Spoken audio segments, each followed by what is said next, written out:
You are listening to Refuge and Reservoir, a White Horse Leadership podcast. For more resources, prayers, or to connect with us on social media, you can visit our website or download the White Horse Leadership app. You can find the direct link to both in our show notes. If this show encourages you and strengthens your leadership, please consider subscribing and leaving a quick review. It takes just a few minutes and helps us expand our reach to new leaders. Thank you for listening. Well, welcome back to the Refuge and Reservoir podcast, episode 5. And welcome back, Casey. Welcome back to you. I know. It's good to be here together. Yeah. So I was thinking about, I hadn't told you this yet, but we were working on these episodes. What we do is we always get together and talk through everything and see what each other's learning. And both of us are like experiential, like we got to learn it together. Yeah. And I thought about this. We started our conversations last week talking about how you were in between vacations. Yes. And how I was in between surgeries. And it made me feel really old. Because you're like, hey, this vacation with the kids, and then Neil and I are going here. And I said, well, how you doing? Well, I'm doing really well. I think I'm probably going to have surgery on my toe. And I'm like, gosh, that just sounds like an old man. So well, I do think I got the more fun situation there. Yeah. Yeah. But I did have multiple teenagers traveling with me. Okay, so it's not all ease. I mean, it's fun, but it's exhausting. It's exhausting. Yeah. Well, so kind of where we are now in this season where we want to invite people to journey with us. I mean, it's not like I don't think it would feel like, hey, we're trying to teach you all these big things. We're really saying this is how we're learning this, what it looks like to go to the Father as our refuge, our place of security, our reservoir, our place of abundance and life. And we kind of set the tone for that. Then we talked about the physical aspects, the mental aspects, emotional aspects. And today we talk about the relational, which in some ways might be kind of the easiest one to kind of talk about. But in other ways, when we start talking about it, we realize it might not be what people think, what we're talking about in terms of relationship. It's more than just having people who care about you and support you and are there for you. It's about going deeper than that. Yeah, and I honestly think this is falling in like the perfect place in the order of the podcast, because as you were talking, I was just thinking we really need these things in place, like mental, emotional, physical, even, to kind of really start to understand where we're coming from, understand our hooks, our issues, where we struggle in order to actually have healthy relationships with other people. Like real conversations about where we really are and who we are, which is what we want to talk about today. And kind of the way we framed this was having a secure attachment with God is going to require us to be growing and developing a secure attachment with others. And since we're using that, and we're not going to, it's not a podcast on secure attachment, but it is, we're going to use that term a lot. And the secure attachment theory is that when children are young, and if they have a caregiver or caregivers who are attentive and attuned to them and who are there and available and moving towards them and helping them regulate and do all the things with their emotions and who they are, then they approach relationships with the ability to emotionally connect, to feel secure. And again, oversimplification, but when that doesn't happen, or to whatever degree it doesn't happen, then we either tend to be more anxiously attached, which we're always trying to do something to make the person attached to us. Our relationships were never quite secure, or we become avoidant. And that means we just don't ever go to the places you're talking about. And so our thought on this is, hey, let's just talk about what kind of relationships would help us grow in such a way that we are able to move towards the Father in the secure attachment that he offers us. Yeah. And I think, as we were talking earlier this week, we were talking about how many obstacles we encounter relationally. I mean, in our day and age, and even like my kids' generation, their kids, it's scary to think. Phones, now AI. Yes. Even COVID has changed relationships so very much that now more than ever, it's so important for us to prioritize relationship. And I don't think that maybe people even really had to think about that 30, 40 years ago, especially like 50, 100 years ago, relationship and community was everything. And I tend to fall into the like contemplative spirituality kind of world. And I think one of the biggest criticisms of that and a lot of these practices we've been talking about is that they can be really individualistic. Yeah, we didn't talk about that. Talk a little bit more about that. I've never just kind of made that connection, but it really could become so introspective and contemplative that you forget that actually I'm going to need other people for this journey. Yeah, and the contemplative stream, I think one of the biggest criticisms is it all becomes kind of navel gazing, and then we lose that justice piece or that service piece or just the communal piece that like life with God was meant to be done in community. Right. God himself is a community. Right. The Trinity is a community, and he made us for communion with him and community with other people. Even from the Genesis creation story, he created the relationship between Adam and Eve. And I was thinking also, as you were talking about how really nothing shows us like a check engine light of how we're doing in all these areas more than relationships. Yes. So this is kind of the proving ground. Like this is where we figure out, how am I doing in all this? Yep. Because it's very easy for me to be in my quiet space and contemplating. Not that that's easy to be quiet and stuff, but like it can be if that's how you are bent. It can be very easy to be quiet and sit still and pray. And then somebody comes in and irritates me, and boom, there's how I'm really doing. Yeah. Well, and I told you this because I told you one of the things that Teresa and I love the most about you is you have that contemplative side, but you have that fun side too. Because we were having love to have fun. We were in discussion with Sam, who's our producer before, about whether you said, I'm not a great dancer, but I'm a fun dancer. Yeah, right? I am. I'm not a good dancer, but I am a fun dancer. We were trying to figure out if I could do a move with my microphone here, that's right. Just in case, but I can't apparently. Okay, well, I will not even try. So we're together. But you have that part of you too, and it's also possible to have a lot of people around you and actually still be very alone. In terms of where we are. When I was 29 years old, I was a professor at a Christian college, and I was studying at the seminary across the street. I was walking from having taught a class to teach, and I don't even know, Casey, why this occurred to me, but I was 29 years old, and I thought, I think I'm going to need some people in my life.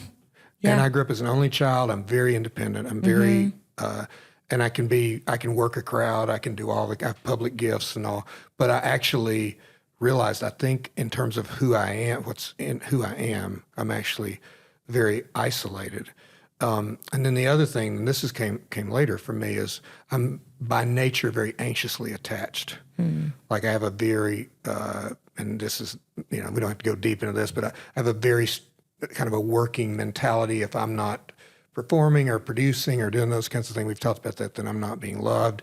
And so I have that attachment with God.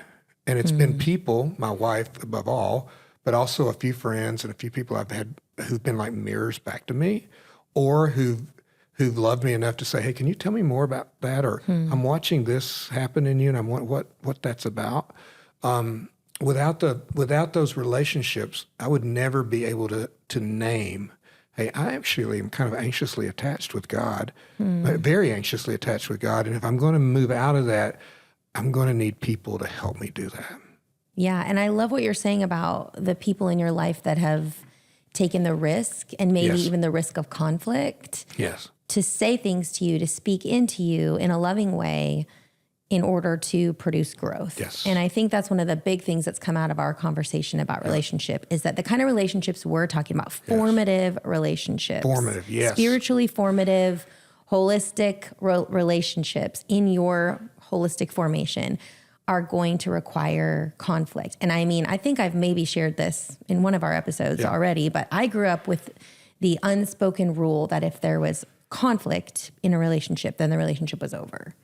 I saw that modeled in my mom. Like, when my mom had conflict with someone, it was like she maybe didn't have the tools to know how to move out of that.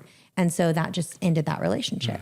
And so then I just was like, I'm going to do whatever I can to avoid conflict because I love this person. And if we have conflict, that's going to be the end of that.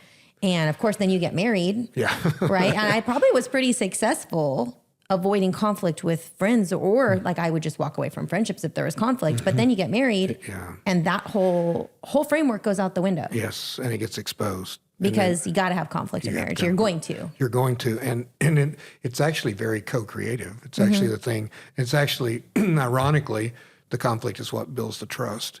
And so I love the idea when you say formative relationships. So we can have a lot of people in our lives, but do we have people who are like a part of forming who we are in our whole person? Ruth Haley Barton has a quote: "We need people who are willing to walk with us into the deeper places of our soul." Yeah. And that, let's also acknowledge that doesn't happen with quick drive-by relationships. Right. That doesn't happen because you even share the same ideas. That happens because you've actually taken the time to know and be known by each other and have those relationships. Yeah, I mean, these kind of relationships are risky and they cost you something. I was just having a conversation at lunch with somebody about relationship. And we were just talking about, why maybe this group of women wasn't gelling. And I was like, well, like relationship has a cost to it.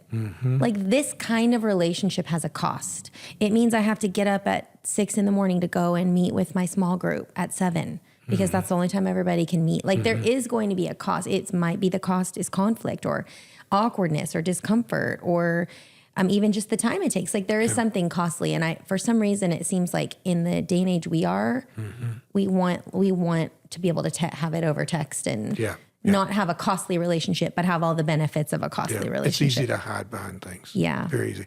I work with White Horse is very broad based, but it is a leadership initiative. It's about working with leaders and all kinds of influential. It doesn't have to be like an executive position. It's just you're in a place where you're influencing, serving, discipling, spiritual leadership. And one of the things that happens with people as they grow as leaders or they grow in influence, or maybe you move from I'm in the small group to I'm leading the small group, or I'm in the church till I'm one of the key lay people, or maybe I'm on staff or an elder or deacon or whatever. It can be very isolating. It actually tends to, the further we go into serving others, the more we can become isolated and not have people in our lives. And I often sit with leaders who their barriers have to do with their role or their perception, or they've been burned before. And let's talk about that because so we don't want to make this sound better than it is. If you're going to believe that formative relationships are important, at somewhere along the line, I'm pretty sure you're going to be disappointed. You're going to be maybe hurt. You might even be betrayed. And I find people sometimes talk about, well, I was hurting my family or I was hurting my church. And so they build these walls up. And so part of what forms us is when we trust God enough to keep engaging in relationships, even though maybe in the past we've been hurt in some very painful ways. Yeah. Can you talk a little bit about, from your experience being a pastor for how many years? 22. Yeah. What it looks like, because I know a lot of people that are listening to this might be working in Christian leadership, many. Yeah. What does it look like to have safe, healthy relationships? Do those always need to be outside of the church where you're serving? Like, will you talk a little bit about that? I've had probably every form of outside the church, inside the church, on the staff, not on the staff. So let me just talk in general. One, I do think you must have someone outside the church as a part of the mix, because there must be a place. It can be a close friend like my friend Steve or my friend Baker or Gil. There's a handful of people that I can go to and I can have whatever conversation I want to have. I can have it, and it's not really related to the church. My friend Stephen doesn't go to the church, and I knew Baker since I was a teenager, so that relationship's not based on the church. And Gil and I's relationship's not based on the church. So there's 3 people that I know I could go to and say pretty much anything, and there's no judgment or question. There's just like, hey, help me understand. And they'd also say, actually, I just think that's really bad thinking, and here's a better perspective, right? But I also believe you're in spiritual leadership, Christian leadership, church leadership. I don't like the idea that you'll never have any relationships with people in the church that are meaningful. I just don't think that's but I'm going to tell you straight up, if you do, at some point it's going to hurt. Yeah. And I don't think, having bad boundaries and having poor judgment and setting ourselves up to be hurt because we're not paying attention to the fact this is not a safe person is not wise. But thinking that if we just control everything enough, we'll never get hurt is equally foolish. That's just not how life works, Casey. Even in the most pure, even in the most pure relationships, like mother to kid. Yes. Right? Oh, yeah. I'm going to have heartache. Yes. I'm feeling it now. My middle daughter just got her driver's license and she's like gone. And I mean, I'm like, oh, this is ending. Like, this is going to end one day. There's a grief there. There is. Yeah. And even in a pure relationship where nobody did anything wrong, like relationships by nature bring pain into our lives, like, and risk and hurt. Yeah. But they're worth it. I think that's our big point. They're worth it. I think that's exactly what. And they're essential. Yeah. And when we first started doing this episode, we talked a lot about the positives of someone who, would no judgment, would accept and love and care for you. That doesn't mean that, but then they'd also speak the truth and all that. But as we got a little further, it's actually, if we're going to have secure attachment with God the Father, and we're going to have that with other people, we're going to have to press into the things that are in us and in them. And it is going to hurt. And when we have relational hurt, do we allow that to draw us back to God? Yes. If God is our primary attachment. Yes. That gives us a lot more safety to put ourselves, and it doesn't mean it doesn't hurt and it isn't painful. Right. But when we're hurt by people, really, where are we taking that pain? Yeah, it's an invitation. Yeah. It's an invitation. Yeah. And I think depending on your personality, you may be try harder, I'm not going to let that, or more control, or I'm never going to be vulnerable again. And all of those things actually don't work really well. Vulnerability is such a part of our redemptive journey. It's just absolutely essential. And relationships are the most vulnerable parts of our lives. And if you look back to the garden, Adam and Eve all of a sudden realized, boy, we are not in a good place here with God or with each other. And they immediately go into fig leaves and hiding behind a bush and blaming and shaming and all those kinds of things. And the kind of the remedy with that was God showed up in the garden and said, hey, where are you? What just happened to our relationship? And he addresses the things that need to be addressed. And of course, there's pain and there's consequences, but there's also this redemption story that right there God is redeeming. And I believe in the places we find ourselves disconnected from God, disconnected from others, struggling relationally, it's in those places, in those moments that God is saying, hey, where are you? There's a passage in Colossians 3, verse 12 through 17, in the church that I pastored while I was on staff before I was the lead pastor for 22 years. And while I was on staff, the church was building a new worship center and I literally buried this passage in the concrete. So it was elders and staff and we all did that. So for 22 years when I became lead pastor, I thought, this is a covenant. We said we were going to do this. So I would often teach this to church and I would point, this is buried right here, right? Therefore, as God's chosen people, holy and dearly loved. So right out of the bat, because we're securely attached to him, because he has come to us, because he's offered redemption, because he's entered into our blame and our shame, because he says, where are you? And who told you? And so that he can speak over us and who we are. Clothe yourselves with compassion, kindness, humility, gentleness, and patience. Bear with each other and forgive one another. If any of you has a grievance against someone, forgive as the Lord forgave you. And above all these virtues, put on love, which binds them all together in perfect unity. So let me stop there for a moment. So there's the assumption you're going to have to bear with each other. There's the assumption you're going to have to forgive one another. And I believe our need to clothe ourselves with compassion and kindness, humility, gentleness, and patience, our need for God in that's only going to be exposed when we are having to bear with one another, when we are having to forgive one another, when we are having to love in a way that actually goes beyond what I actually want to do in relationship to this person. Right. And I mean, there's your check engine light. Yes. When somebody does something to irritate you, that's how we really know what's going on. You said something to me the other day. You really know someone when you have to tell them no. How did you say that? You don't know a person till you tell them no. That blew my mind. I've thought about that so many times since you said that. It's so true. And same for us, right? We don't know ourselves really till God says, no, actually, we're not going to do it that way. Or till somebody else says no to us or hurts us or doesn't give us what we want, disappoints us. Yes.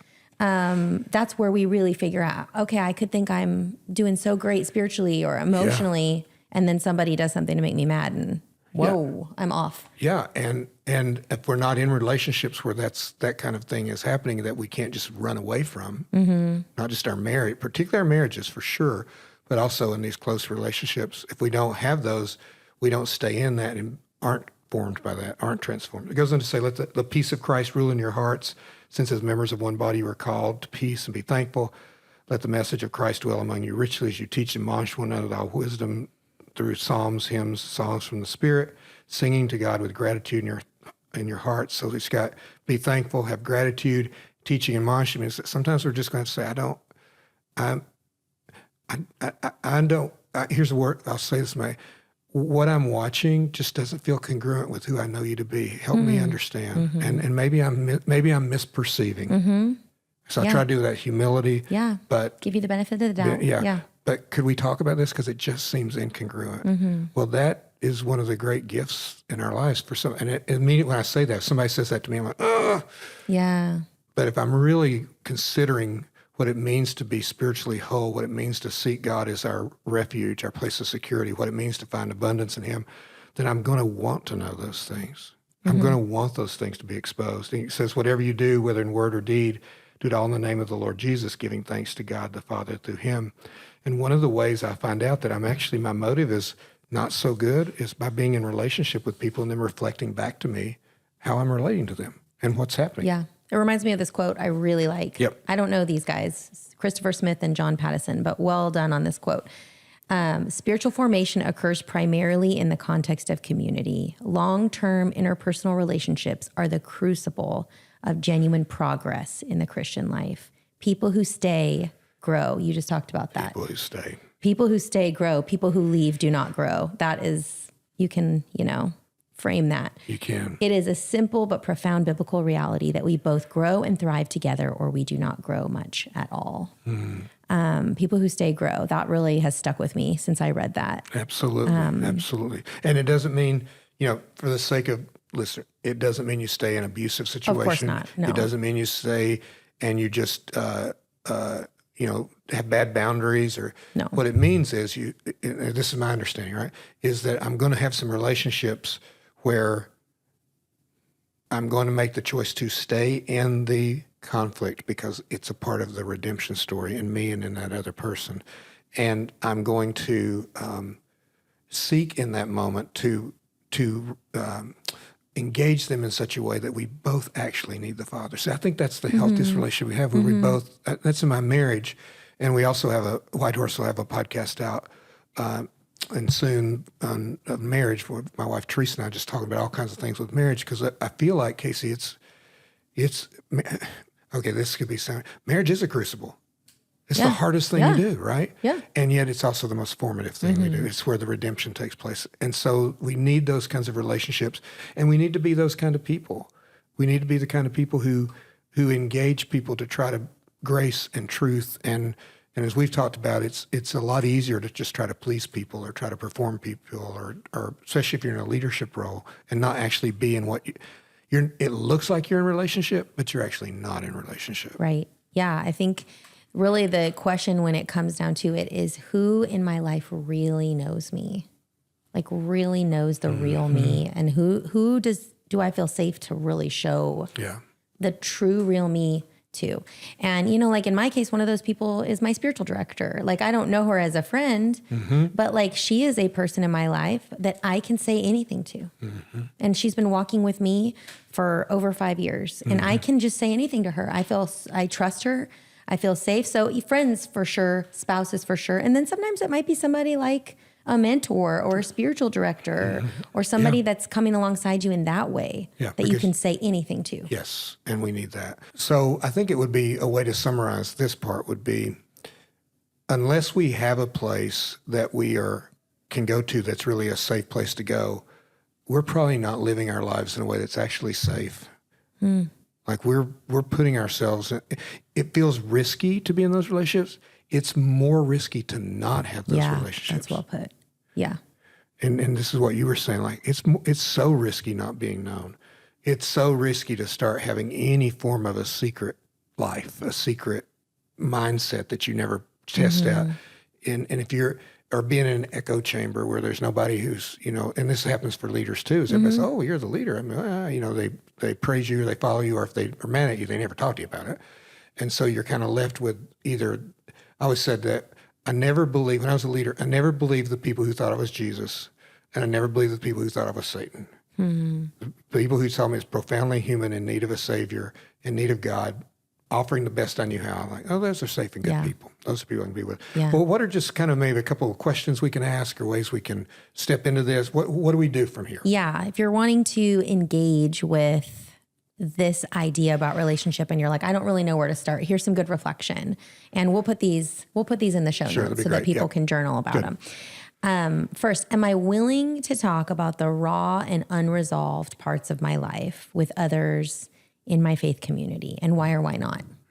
Like, what is the thing that's off topic would be another way. Like, what's that thing? Great question. What's that thing that I won't talk about with anybody? Which if you won't talk about it, it has too much power in your life. If there's nobody you can talk to about that, it has too much power. And can I find one person or start thinking about or praying about even one person? And am I willing to talk to God about it too? Is obviously a big question there too. But since we're talking about relationship, is there one human that you can actually talk to this one thing about? Do I tend to avoid meaningful conversations in favor of safe or surface level conversations? And if so, just start to check in. No shame. We're just checking in with that. And kind of just being curious. Why is that? Oh, so I'll give you an example. I told my wife this morning, I said, I'm not paying attention to something. I don't know what it is. Like I said, I've just noticed lately I'm distracted. I'm not just sitting with, and I'm kind of a sit with person. I'm not. And I said, so there must be some app running underneath that I'm not aware of. But Casey, if I don't talk to her about that, if I don't say that to some friends, if I don't bring that out, I'll never know what that is. Yeah. And I'll miss the opportunity to meet God in that place because I don't know what it is. And it's not a place of shame. It's like, I'm so curious about this. Like there's, for some reason, I'm now thinking about it and I just don't ever really engage in like really real conversations with people. I just kind of keep it small talk. Why is that? Is that what I saw modeled? Like, is there something I'm scared to talk about? You know? Okay. So that's the second question.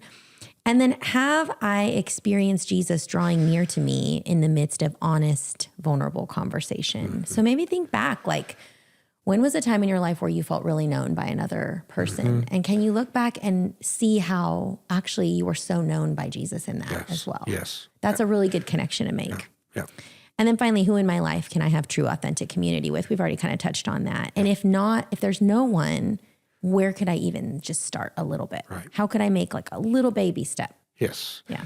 And it will have there's a risk, there's a vulnerability to this. And I always think of it this way, that the omnipotent God of the universe made himself vulnerable so he could be known by us. Because that's the only way he's going to be known by him, is for his vulnerability. The only way we get from the garden to the resurrection is infinite amounts of vulnerability by God. And so in my response to him, what I don't want to do, and I know I do, is to then respond to him with my lack of vulnerability. But this might be a way to summarize this episode is we're convinced that you'll never get to that more vulnerable place with him if you're not also getting in more vulnerable, healthy relationships with other people, that you're not going to make the leap to that.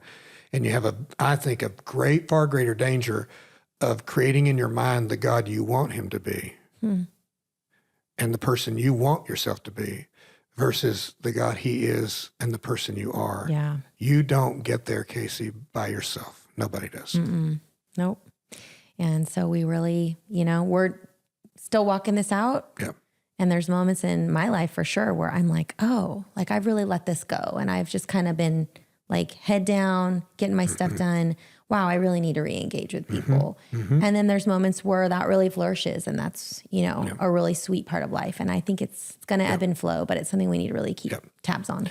Last thing I want to say on it as we kind of wrap it up is that if we are in a place of spiritual leadership, you talked about the relationships that we have for ourselves and all, just a reminder that everybody around us is needing the Father's good, kind words and blessing and encouragement, which you can give and I can give by engaging people well enough to know who they are and where they are to be able to speak into that. Yeah. Because it's one thing for it to say, gosh, Casey, you're a fun person. You're a great person. What? Okay. Thank you. Yeah. Yeah. But if I say, like I told you last week, I really admire this in you. The way you hold both the deep places and the joyful places is something that's hard for me to do. And I admire that in you. That's a very different conversation than like, hey, you're a great person. I was just talking to a friend about this the other day about with our kids, how important it is to not always speak to the measurables when we're encouraging them. Yes. Like, oh, you got all A's, or wow, look how many friends you have, or look how good you are at this. All these things that can be measured. Like when we're building them up, how important it is to look for the things that can't be measured. That was so courageous. Oh, I love that. Seen, known. Yeah. Wow. Affirmed. That showed so much resilience, the way you stuck with that. Yeah. Those are the kind, and that's true for everyone. I need it. I do too. I need to not hear just, oh, you're so much fun, even though, I like that compliment too. But yeah, the deeper things, like I really see you. That's right. And I really see the character qualities in you that can't be measured, because the things that can be measured can always be taken away. That's right. But the things that can't be measured, those are our imago Dei. Those can't be taken away. And then those things become the echo of the secure attachment that's been offered by the Father. It's a great conversation. Yeah. Thanks. So next episode, as we wrap this up, we'll kind of bring these 4 elements together and talk about the wholeness of spirituality. And then we'll do one more episode after that and just be a little bit more just very personal about, hey, here's where I am. And because what we don't want this to be is a theoretical podcast on big ideas and stuff. We want to share those ideas, but what we want to say is like, this is actually what we're learning. This is how we're doing this. This is actually coming out of other conversations that we're having. Yeah. So thank you for being a part of our Refuge and Reservoir podcast. As always, we deeply appreciate that you would take the time to just walk with us and learn with us. So let me pray for you. Father, thank you for knowing us and for allowing us to be known by you. We can actually experience your invitation to a secure attachment, to being unconditionally loved and valued and cared for. And also a part of that, Hebrews tells us that you discipline those you love. So sometimes your message to us is like, hey, Rick, this is something that you need. I want you to pay attention to, because if you don't, it's going to produce fruit that's not healthy and good for you or the people around you. And Lord, that's a part of loving too. And we need those relationships. We need, Lord, I think as we were talking, I was thinking of just a very few people I have that I could go to today and say, I don't even know what to do with this, or I'm so embarrassed that I feel and think like this, or whatever it might be, and how necessary that is for me to be able to then draw close to you. So thank you, Lord. We just take a moment and celebrate all the people you have given us, relationships we do have, and we pray for our listeners if they don't have that relationship, if they don't have at least one person, whether it's in the role of a spiritual director, mentor, or a friend, or a spouse, or someone, to be wholly open with, Lord. We pray that you would begin to provide that for them. You would begin to open those opportunities. And as Casey said, these formative relationships are essential to our spiritual well-being. You made us for community with each other and with you. You made us for communion with each other and with you. And so, Lord, I pray that you would give great favor, great astounding grace upon those who are opening their hearts to this concept, who are opening they want to be in those vulnerable places, but maybe don't quite know how. Lord, just give the safe people, and also protect from those that might harm. And may we not be afraid to be disappointed or to struggle, knowing that also is the place where we find out that you are our refuge, and you are a reservoir, and you are enough. And it's other people who help us learn that. In Jesus' name, amen. Yeah. Thanks for being a part of this, and we'll look forward to our next episode with you.